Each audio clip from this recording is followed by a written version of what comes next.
সর্বপ্রথম এই ভিডিওটি দেখো, তারপর এই ভিডিওর ফানি কমেন্ট পড়া হবে।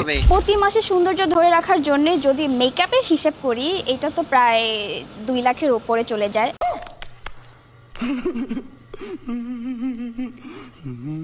তারপর স্কিন কেয়ার প্রোডাক্ট আছে, এগুলো সব ইনক্লুডিং করলে 2.5 থেকে 3 লক্ষ টাকা তো হয়েই যায়। तो चलिए शुरू करते हैं। বাংলাদেশে সুদর্শন পুরুষ এর পর এখন সুদর্শন মেয়ে।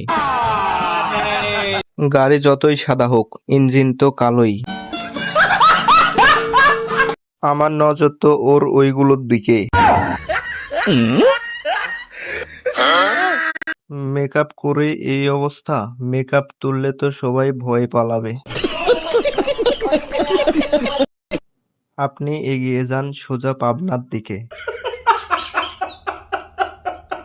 বাঙালি বলে কথা, উপরে সাদা হলেও নিচে কালো থাকবে।